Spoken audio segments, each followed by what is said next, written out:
நடப்பாண்டில் மூன்றாவது முறையாக மேட்டூர் அணை அதன் முழு கொள்ளளவான 120 அடியை எட்டியுள்ளது. இதனையடுத்து காவிரி கரையோர மக்களுக்கு வெள்ள அபாய எச்சரிக்கை விடுக்கப்பட்டிருக்கிறது.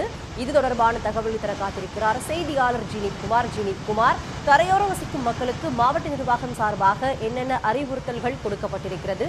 கன அடி தண்ணீர் எவ்வளவு வெளியேற்றப்படுகிறது 16 கண் மதகு வழியாக? வணக்கம். காவிரி நீர்பிடிப்பு பகுதிகளில் பெய்து வரும் கனமழை காரணமாக மேட்டூர் அணை நடப்பாண்டில் மூன்றாவது முறையாக அதன் முழு கொள்ளளவான 120 அடி எட்டியிருக்கிறது. இதன் காரணமாக மேட்டூர் அணையின் பாதுகாப்பு கருதி 16 கண் மதகு வழியாக அந்த உபரி நீரானது அப்படியே வெளியேற்றப்பட்டு வருகிறது. 16 கண் மதகு வழியாக 8500 கன நீர் வெளியேற்றப்பட்டு வரும் நிலையில் குறிப்பாக தங்கமாபுரிப்பட்டினம், அண்ணா நகர், வஉசி நகர், பெரியார் நகர், புதுப்பாலம் உள்ளிட்ட பகுதிகளில் காவிரி கரையோர வசிக்கும் மக்களுக்கு இந்த வெள்ள அபாய எச்சரிக்கையானது விடுக்கப்பட்டு இருக்கிறது. அதே போல் இந்த பொதுமக்கள் தங்களது உடைமைகளை பாதுகாப்பாக வைத்துக் கொள்ளுமாறும், பாதுகாப்பான இடத்துக்கு செல்லுமாறும், செல்ஃபி எடுப்பது போன்ற செயல்களில் ஈடுபட வேண்டாம் என்றும், கால்நடைகளை மேய்ச்சலுக்கு விட வேண்டாம் என்றும் மாவட்ட நிர்வாகம் சார்பாக அறிவுறுத்தப்பட்டு வருகிறது. அதே போல் மேட்டூர் தீயணைப்புத்துறை மற்றும் வருவாய்த்துறை தீவிர கண்காணிப்பில் ஈடுபட்டு வருகின்றனர்.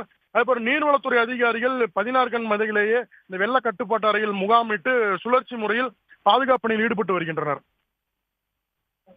ஜீனித்குமார், தற்போதைய விவரங்களுக்கு நன்றி. தலைவர் அவர்கள் சேலம். மேட்டூர் அணை தனது முழு கொள்ளளவான 120 அடியை எட்ட உள்ளதால் மேட்டூர் அணை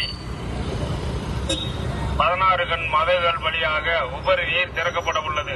எனவே அண்ணா நகர், தங்கமாபுரிப்பட்டினம், வஉசி நகர் மற்றும் காவிரி கரையோரம் வசிக்கும் பொதுமக்கள் பாதுகாப்பான இடங்களுக்கு செல்லுமாறு கேட்டுக் கொள்ளப்படுகிறது.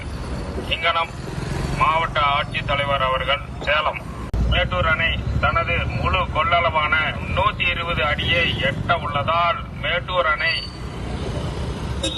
16 கண் மதகுகள் வழியாக உபரி நீர் திறக்கப்பட உள்ளது. எனவே அண்ணா நகர், தங்கமாபுரிப்பட்டினம், வஉசி நகர் மற்றும் காவிரி கரையோரம் உடனுக்குடன் செய்திகளை தெரிந்து கொள்ள சன் நியூஸ் பெல் ஐகானை கிளிக் பண்ணுங்க.